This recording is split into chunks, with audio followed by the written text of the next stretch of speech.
Empreendedorismo na direita econômica. A direita econômica tem a ideia de que o Estado deve intervir o mínimo, e esse mínimo varia de acordo com o espectro. Você tem os anarcapitalistas, que vão dizer que não tem que ter Estado, até os liberais mais próximos da centro-esquerda, que vão dizer que o Estado tem que ter, por exemplo, tem que garantir uma renda universal. Tá? E tem várias categorias de liberais. Alguns que vão dizer que o Estado tem que oferecer saúde e educação, tem que oferecer, além da segurança, tem que oferecer segurança, saúde e educação e mais outras coisas. Então, você tem vários níveis de liberais. A ideia central é que o empreendedorismo se beneficia da redução estatal. Tá? Todas essas correntes compartilham essa ideia no geral quando a gente vê um país como o Brasil, que tem um forte intervencionismo estatal. Então, o tamanho do Estado é medido por diversos fatores, como a carga tributária, a liberdade laboral, a estabilidade jurídica e etc.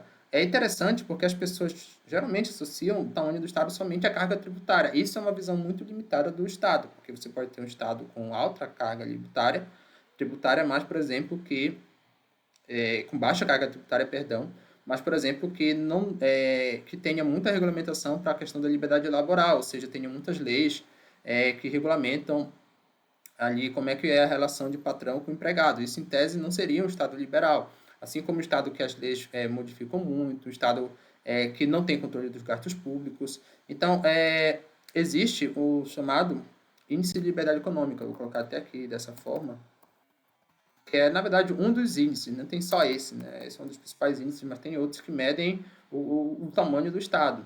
Então, em tese, para a visão da direita econômica, quanto maior a liberdade econômica de um país, né, medido por índice de liberdade econômica ou por outros indicadores análogos, maior vai ser a produtividade e o desenvolvimento social do país. Tá? Então, você tem essa ideia de que o certo seria o Estado reduzir ao mínimo possível. A maioria das correntes é de que só seria mesmo ali o básico, saúde e documentação, talvez uma distribuição de renda para tirar da pobreza absoluta.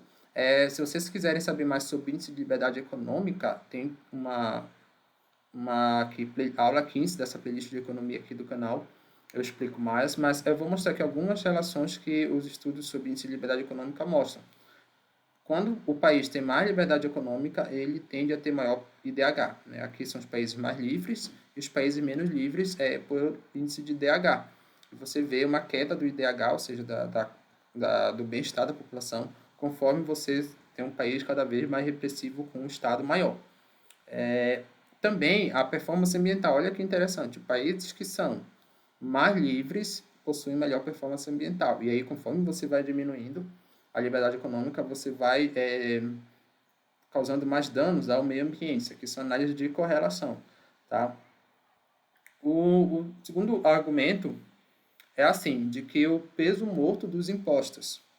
Toda vez que o Estado propõe imposto, ele acaba causando uma redução do bem-estar da sociedade. Ele diminui a produtividade da sociedade e diminui também o bem-estar. Qual é a teoria por trás disso? Você tem ali que é a lei da oferta e da demanda, que é a lei clássica da economia, e assim, esse ponto aqui é o ponto que se equilibra, ou seja, você tem a quantidade de produtos ofertados pelos vendedores vai ser igual à quantidade de produtos desejados pelos compradores nesse preço aqui. Tá?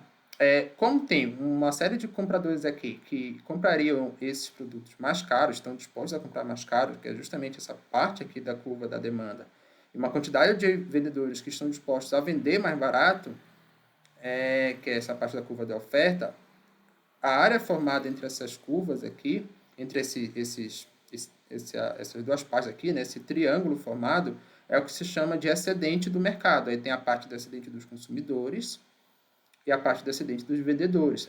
Nessas aulas aqui de 4.1 a 4.6 eu explico melhor essa teoria, tá?